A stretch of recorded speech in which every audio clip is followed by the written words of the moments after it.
am so sorry, but I managed to turn myself off. And I think the reason that happened, because that was weird, I've never done that before. I think the reason that happened was that I had the wrong microphone set up. And so now I've got the correct, I had a feeling I had the wrong microphone set up. So this should sound a lot better. All right, so I'm just going to quickly go through what I've said in a really quick way, and then I'm going to get into the gist of it. So this is my fourth plant medicine ceremony.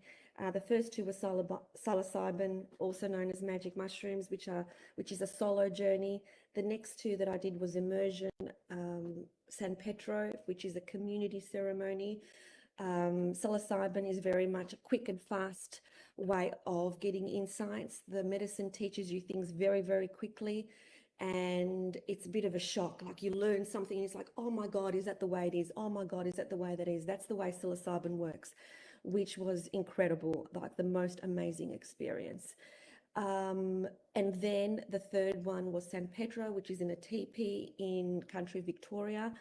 And this is my fourth one that I've just experienced this last weekend. If you want more details about my first, second, and third, rather than me going on about it here, if you subscribe to Eleni Heart Leader on YouTube. So it's not, I didn't put Midas, so it's Eleni Heart Leader on YouTube. If you subscribe to that and go to the playlist, you will see that I have done a very extensive live and video on every single plant medicine experience. I'm not going to talk about them here.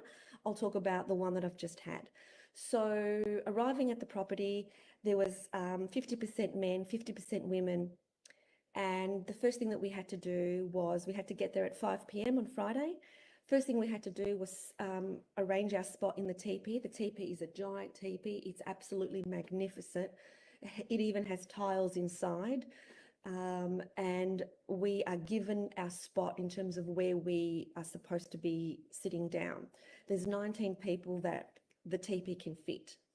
And so I was given my spot, and I set myself up with the pillows, the blankets, the little beach chair, and I was then apprehensively ready. So we went back to the homestead, and we were told that we needed to meet at the teepee at 11 p.m. that night, and that's when the first ceremony would begin. So 11 p.m., it's very cold in the middle of winter in rural Victoria, but we all had thermals on and so on, and there was a big fire right in the middle of the teepee. The rules when you're in the teepee are very strict. You can't cross your legs, you can't cross your arms, you have to enter the teepee by going anti-clockwise around the fire, and you have to leave the teepee by going anti-clockwise around the fire. Very, very strict rules. There's no speaking unless it's time to speak. So there's no connecting with others. If others are going through something, it's not our job to be supportive towards them or anything like that. It's not until the community opens up in a social space that you can do that. So there's a lot of rules in terms of how you conduct yourself in the ceremonial sacred space. Okay, I'm glad I redid that because I did that a lot more concisely. All right, so the first night was Friday night, 11 p.m. And the first thing that happens is they start in an anti-clockwise way, and every person comes to the shaman. The shaman pours the San Pedro. He does his prayers. First of all, the prayers, of course, he opens up with prayers and traditions that he does in terms of prayers to the ancestors of the land and ancestors of the medicine and all the rest of it. And we all take a turn to go to him and drink this disgusting drink. I know it's a bit rude. Apologies, San Pedro. Apologies, grandfather. It is magnificent medicine, but it is absolutely putrid. It is black, it is thick, it is disgusting. And the fact that I knew that because I had done it before made it a lot harder, I think. I tried to convince my brain that it was cocoa and try to do some ninja tricks on myself, but I think it did help because I got it down. So I drank the drink, and when we drink it, we say, we hold the prayer and the intention, because we've already put the intention on the fire. I forgot to mention that. So before having the drink, we've all in a row gone to the fire and spoken about our intentions for this event. These are my intentions. This is what I said. My intentions were that, number one, it's always my son. My son is always number one. That my son find his way out of the matrix.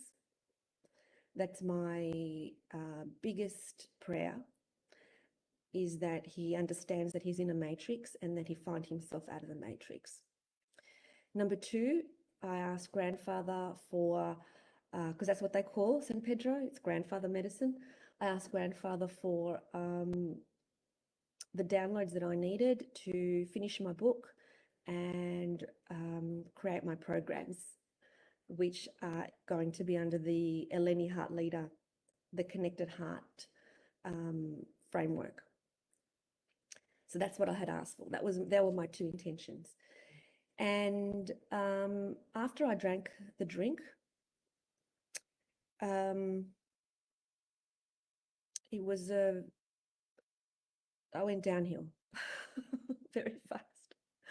I hit the darkness really, powerfully. Now, what does that mean? It was basically I was floored. I found myself stuck in a space where I was regretting being there. I had promised myself I would never do anything like this again. I said to myself, I'm not going to take any more medicine, because there's various cups of medicine that you need to take. And apart from the first medicine of each day, the rest are optional. So I said to myself, I'm not taking anything. I'm sick of this. I'm done with this. This is bullshit. Why am I putting myself through this pain? This is fucked. And again, that's the ego, because the ego doesn't like you being in pain. The ego doesn't like you being in physical pain. The ego doesn't like you being in emotional pain. The ego doesn't like you being in mental pain. So I was in this space for quite a while. I don't know how long.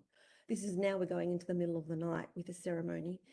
We came to a part of the ceremony when people started singing. They sing these beautiful songs, and I literally cannot remember who sang what.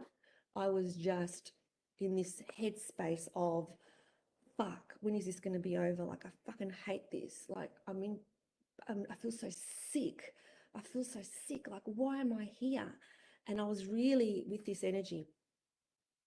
Interestingly, we don't usually do this, but one of the shaman's assistants was a very well-known, another shaman, who asked us all to pick a card, a tarot card, at the very beginning. And my card was the moon. And I knew what that meant. So the moon is feminine energy. And I knew that I needed to step into my feminine energy of surrendering and letting go, not holding the masculine energy of holding on and making decisions and saying, this is not for me. So that gave me that insight. And then what happened was, one of the ladies in the tent, one of the participants, during the singing, the words that she was singing just woke me up. I wasn't asleep, but when I say woke me up out of my ego slumber. And she was singing, let it go, baby. Just let it go, baby. Let it go. And I felt like she was singing to me. And I went, oh. So I sat up. The whole time I was horizontal. I sat up and I started to get emotional about letting it go. And then another lady went to the fire and started singing to the fire, and she was singing about trusting the old ways, trusting the sacred wisdom, trusting the sacred ways. And I knew, and then like the tears were just absolutely coming out big time. And I knew what I needed to do, because this is what I had to do last time to release the energy. I needed to go and have some harpe. So the person who owns the property, he administers the harpe. For those of you who don't know, harpe is a sacred Amazonian snuff medicine with incredible healing properties. So you go to the I went to him to ask for harpe, and I was crying my eyes out, literally just bawling my eyes out. And he says, "What do you need? What's going on for you?" And I said, "I'm stuck. I feel it in my stomach," because I've always found in previous times that I've gone, whenever energy gathers and there's something stuck in my body, it's stuck in my stomach. And it feels like there's so much pain there, like incredible amount of pain in my stomach. I said, it's stuck in my body." Goes, "Leave it with me. I know what to do." So he got the particular type of harpe that he needed. He did his prayers associated with that. And then he blew it, blew it up my left nostril. So you have to hold your breath. He blows it up the nostril, and then when he's finished blowing, because he blows for a little while, you blow it out of your mouth. And it's like this explosion in your body. So, and then he has to do it on your right nostril. And it felt like my heart exploded, as in open. Like everything I was holding on to, that I hate this, why am I doing this? That kind of fear, kind of closed-mindedness, ego energy was evaporated. And my heart blew open, and all I could feel was love. And I started crying. And then as I was crying, everybody in the teepee erupted in this beautiful song, which is just beautiful, really, really loud. And at that time, it's funny, every time this happened the whole weekend, every time something big happened in terms of an energy shift in the teepee, the kookaburras would sing so loud, the animals would make noise, like animals all around us, joining us in this symphony of welcoming our soul, to its rightful place. And the winds come in and blow the teepee door open, and it's just like this huge energy. And I went outside because it was time for us. As soon as that happened, as soon as I got out of that funk, the crescendo of the song went to a peak, and then we went outside and kept singing this beautiful community song. The tears are just streaming. I was trembling and shaking, and one of the more seasoned participants came around me, and she put her arms around me and she just held me, which is exactly what I needed. And then we were outside for a little while just looking at the wonder of nature, because when you take this medicine, you see it beyond the veil, which is you see it as a living, breathing organism. You see the trees being alive, you see the leaf, you see the colors are so incredibly vibrant, and everything is alive. And the support person sat next to me on a stair, and she was just with me the whole time. She walked me to the toilet, because at that time my body was very weak, because it had gone through such a process. You've got to remember this, guys. This is really important. The body is what carries this. The body, when light enters you, it enters the body. So it's the body that has to carry the light.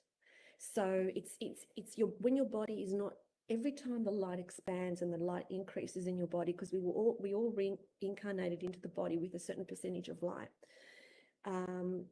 It's the light. It's not the soul that expands, because the soul's always there. It's the body that needs to adapt to this increased light. So it's the body that transmutes. It's the body that transforms. And so to begin with, like last time I did it, last immersion, you can see that video, I literally was broken. Like I could not walk. I was a broken person. So it's hard on the body to cope with this light, to cope with this extreme love, to cope with this extreme sense of unity consciousness. It's very difficult for the body to hold that light. It's very difficult. And so and the more you do this medicine, the more seasoned you become, the more the body can cope with the light. And so somebody sat next to me, and who's the support person. It's the integrity of this altar. There are many people that do plant medicine across the globe, but not everybody has the integrity of the shaman that I have. With everyone that I had spoken to who had many experiences with many different altars, they said there's no altar like this one. This has the highest integrity. It really does. Like, you are held with such respect, with such love, with such, there's so much we are taken care of in every sense. So there was someone with me taking care of me as I was going through this process. And this went all the way from 11 p.m. Friday night until about 3:30 p.m. the next day, this ceremony. So a lot happened, and that was just the first ceremony. So a lot happened. We went back in, we had a sound journey, all the rest of it. I didn't have any more medicine that day, but I had one more harpe because I felt like I needed it. And the harpe this time, which is the first time that I've purged in a plant medicine ceremony. Many people purge, everyone's got a bucket.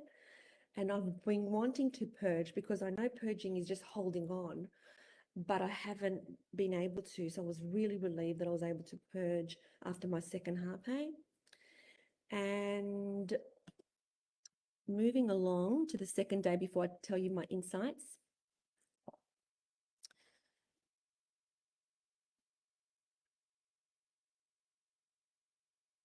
When I went back into the teepee, basically hope replaced despair.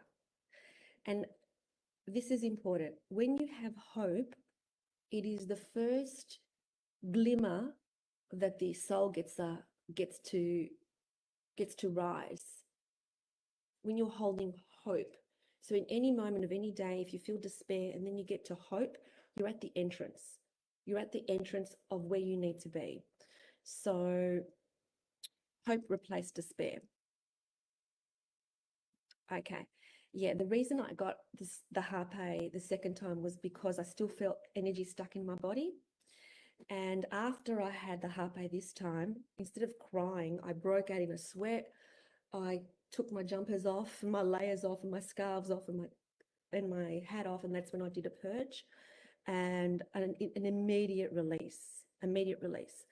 So the next day, so that night we had a very light dinner. You can't have anything too heavy, can't have any salt or anything like that, basically just boiled steamed vegetables. And the next day we had to meet at the teepee at 6:30 a.m. in the morning. We had to have more of that disgusting drink. And it really is like the more you drink it, the more disgusting it becomes. And the less you can, but you do it. I feel like taking it is a courageous act because it's only going to further you. It's only going to further you. It's only going to help you. It's so disgusting, but when you take it, it opens the doors in terms of where you need to go. I had more insights that day. And on the second day, I was stronger than I was the last time. Where am I? Here I am. The second day, I was stronger than I was the last time I did immersion. My body was stronger. So it gave me the confidence that, yeah, my body can hold this. My body is miraculous. And Kerry's saying she can vouch for that 100%. Yeah. So I'm going to give you my insights. And then if you want to put any questions in the chat, I'm happy to answer them. So these are my insights that I got.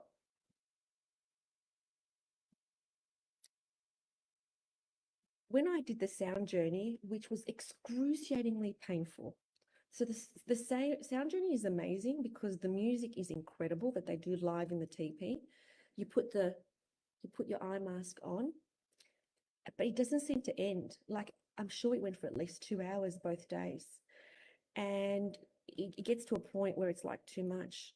And what I noticed with the sound journey, my big insight with the sound journey was, wow, I never knew how busy my brain was and my mind was. I really thought that after the 3 plant medicine ceremonies that I was a bit quieter in the brain, but I was not. Like, it showed me all my crazy thoughts that are non-stop, one after the other, one after the other, one after the other. It's like, oh my God, enough already. And it's just non-stop. So all that came to me was monkey brain. I've got to stop this monkey brain.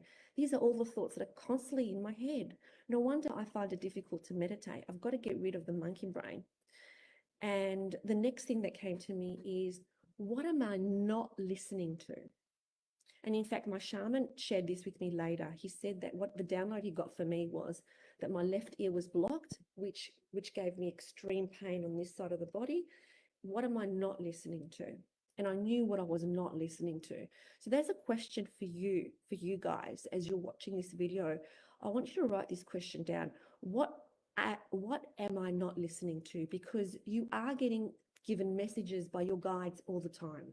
Your guides are constantly giving you messages. What are you not listening to?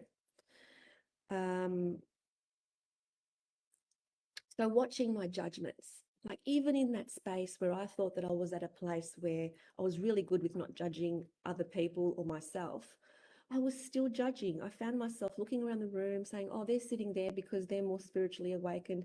They're less spiritually awakened. That's judgment. It's just a perspective. So watching my judgments and then honoring the fact that they're just my perspective. Judgments are not real. They're just a perspective. So these are the insights that I had. Okay, let's go from the beginning. These are the insights. Now, the interesting thing with grandfather medicine is a lot of these insights I got as a download this morning. It works slower than the psilocybin. It keeps working. Insights keep coming. So after 4 hours sleep today, and I had returned Monday afternoon, after 4 hours sleep last night, I woke up like full of information about what to do with my programs. And I just got a book and started writing things out. And all this adrenaline hit my body about me wanting to share this with people. So the first insight is you've got to let go of the garbage first. As much as you think that you've cleaned yourself out, you haven't. There's always more garbage. There's always more garbage. And the second thing is that you can't lead others out of the matrix unless you're out yourself. And that was the big, profound message that I got in terms of me and my son. I cannot expect him to be out of the matrix when I'm still dabbling in it, because I am still dabbling in it. Even though I have said to myself over and over again, I'm done with the matrix. I'm done with playing the stupid game that is ego. I'm just done with that. I still find myself dabbling back in, which is normal because I'm human. But the most powerful thing is to observe that. Now, this is really important, this third one. This third one is observe the wanker in me. Observe the wanker in me. Each one of us has got a wanker inside them. And observe the wanker. Like I observed the wanker from the time that I arrived at the event on Friday. When I met new people, when I had this ego need to tell people about my successful business. Like, it's ridiculous. It's really ridiculous. You know, when they say, what do you do? Why can't I just say speaker or hypnotherapist or whatever? Why do I have to say the only global hypnotherapy clinic in the world? Why do I need to say that? I don't need to say that. And this is the first time that I'm coming out with this, because I have watched myself time and time again say that sentence, and it's like, why do I need to say that? Who do I need to prove that to? Why is that better than anybody else? That's the wanker in me. So it's really important to observe the wanker in me, but not to judge the wanker in me, because we all have a wank self. We all have the wanker part of us that tries to get some sort of approval from someone else because of their so-called achievements. So observe the wanker, but don't judge the wanker. Just kindly observe, because when you observe the wanker enough, it will calm down, it will disappear. Now that I've outed myself and said that, you know that I'm not going to say that again. And if I do, it's just reverting back to old habits. I'll watch myself and I'll say it less next time.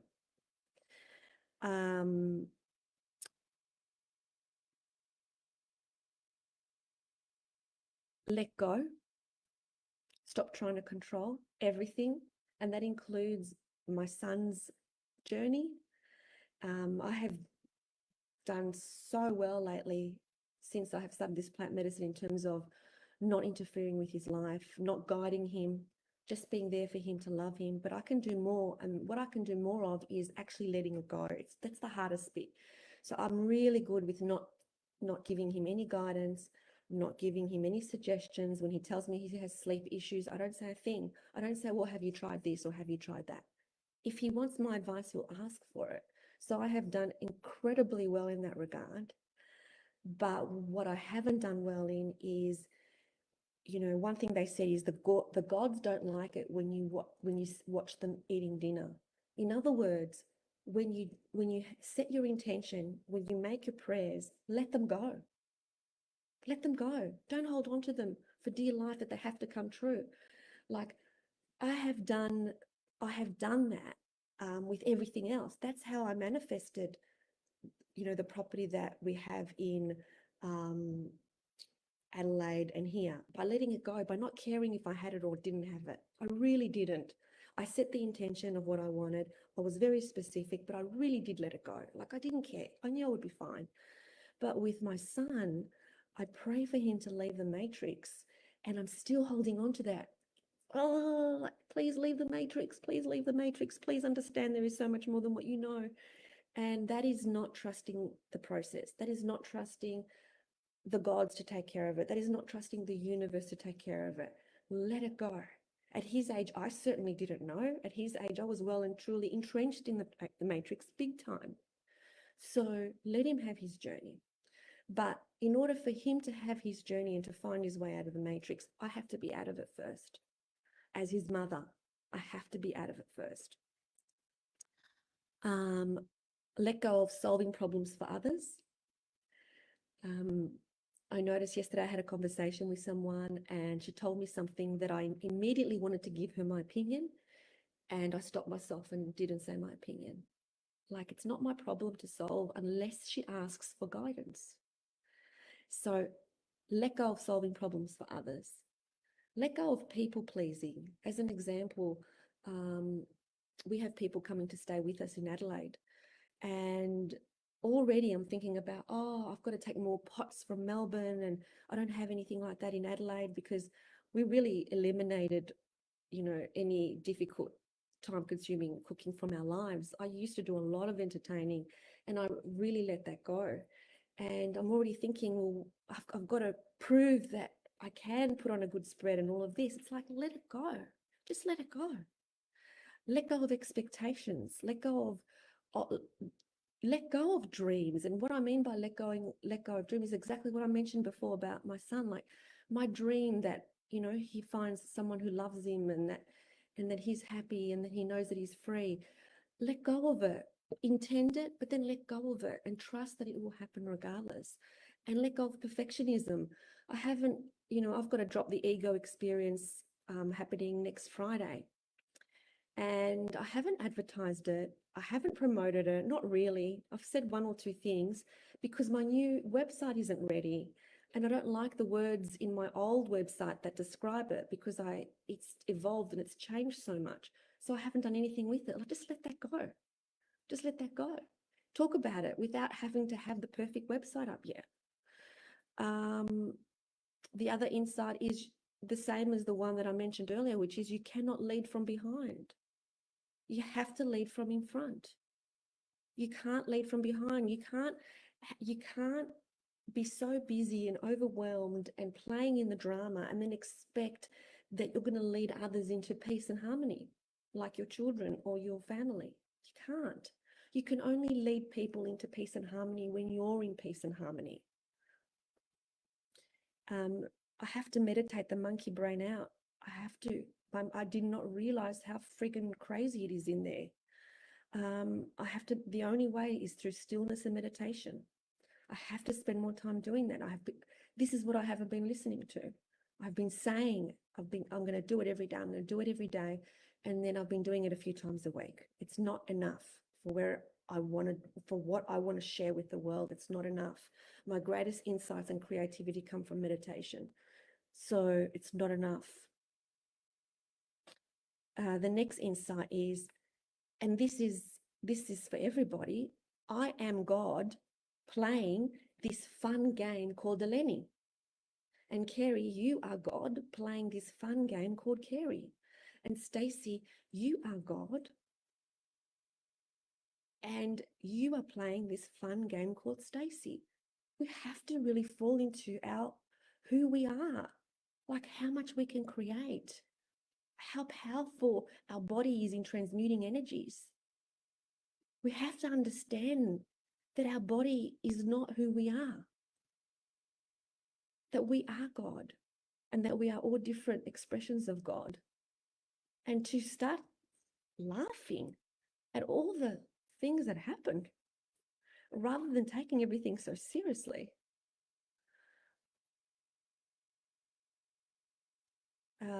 My actions are also to watch my judgments even more. They're still there.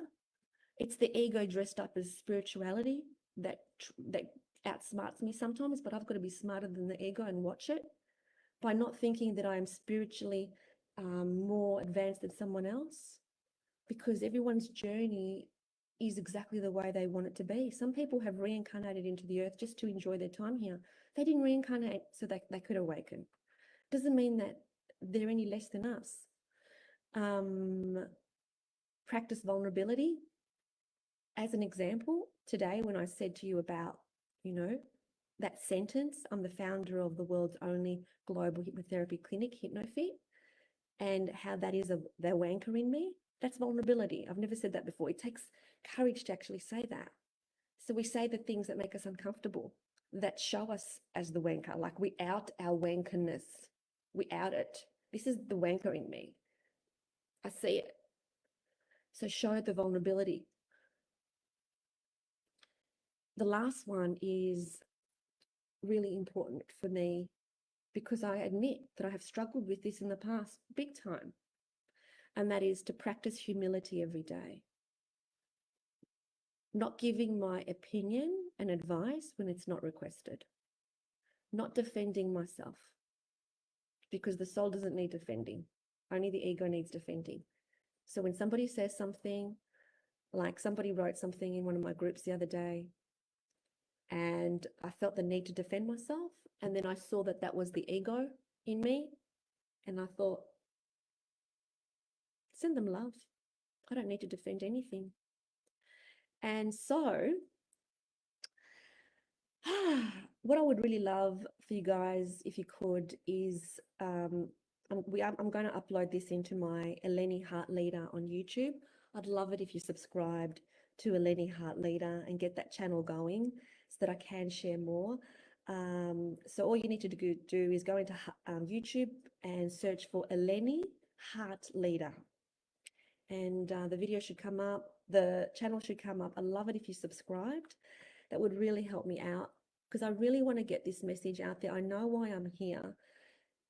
I had a whopping huge ego that really helped me for a long time, but then it started getting in my way. When I was ready for next level, it got in my way, and I had to drop the ego. And the ego is constantly on watch, and we do need the ego. We can't eliminate the ego because we're not ascended masters, but we can watch it, we can observe it, and we can make it work for us.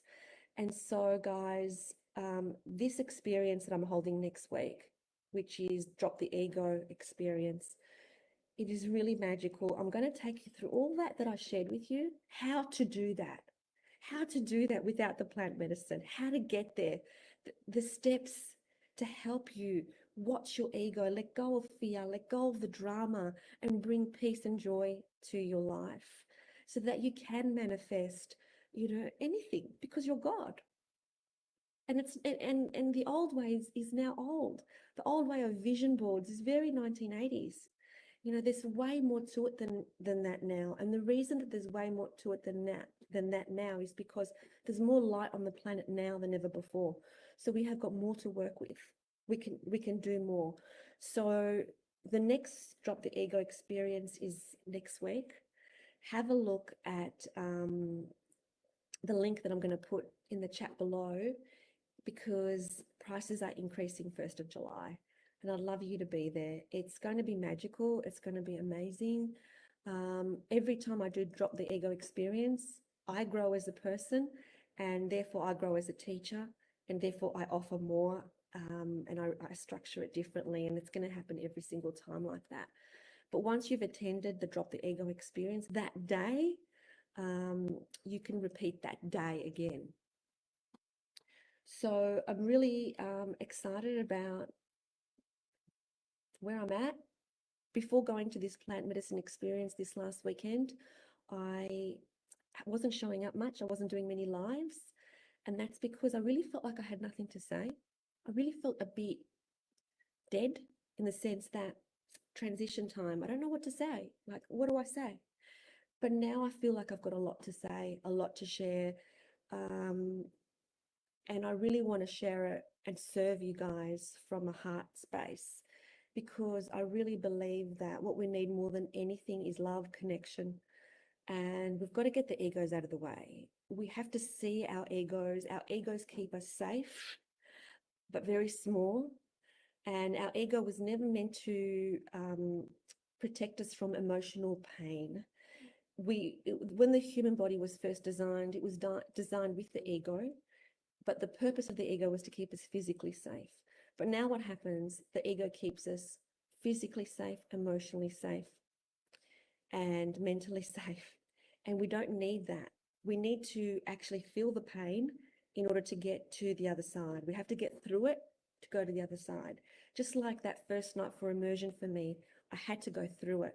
I couldn't just go around the corner and go, stuff this, I'm never doing this again. I know what to do. All I got to do is be humble. Well, no, that's not it. Because it's not about knowing, it's about feeling.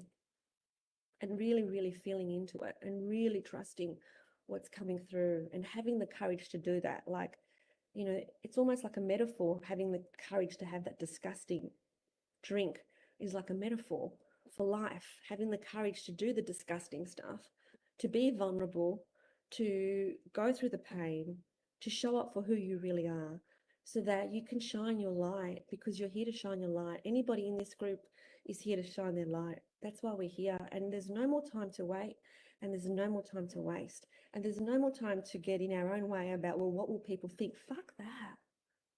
Like, it doesn't matter what people think. We've just got to be who we are, because we all have different energies, and people will relate to who you are, the real you, not the fake you, not the achievements you, but the real you. So, you know, take advantage. I'm here to serve you. That's my purpose. My purpose is to serve you. I would love to see you at the Drop the Ego experience next week.